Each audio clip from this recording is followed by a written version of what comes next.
بسم اللہ الرحمن الرحیم۔ ایک شخص نے ایک درویش سے 3 سوالات پوچھے۔ سوال نمبر 1، اللہ اگر ہے تو نظر کیوں نہیں آتا؟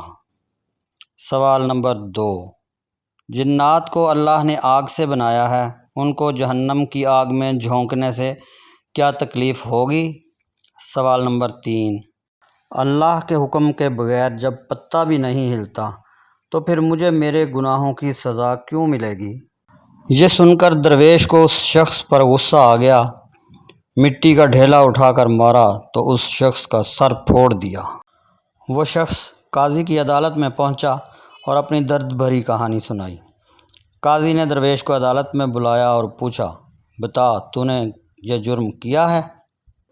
درویش نے جواب دیا، یہ شخص ٹھیک کہتا ہے، لیکن یہ بد عقیدہ ہے، مجھے اس سے کچھ پوچھنے کی اجازت دی جائے۔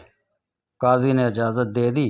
درویش نے اس شخص سے کہا، تو کہتا ہے تیرا سر زخمی ہونے سے تجھے تکلیف ہو رہی ہے، لیکن مجھے تیری تکلیف نظر نہیں آتی۔ خدا نے تجھے بھی مٹی سے بنایا ہے، تو پھر مٹی کے ڈھیلے سے تیرا سر کیوں پھٹ گیا؟ اور بتا، میں تیری نظروں میں تجھے ڈھیلا مارنے کا مجرم کیسے ٹھہرا، جبکہ خدا کے حکم کے بغیر تو پتا بھی نہیں ہلتا؟ وہ شخص لاجواب ہو گیا، ایک لفظ بھی اس کی زبان سے نہ نکل سکا۔ قاضی نے درویش کو بری کر دیا اور اس کو بڑی لعنت ملامت کی۔ یہ حقائق اللہ پر پختہ ایمان کی دلیل ہے۔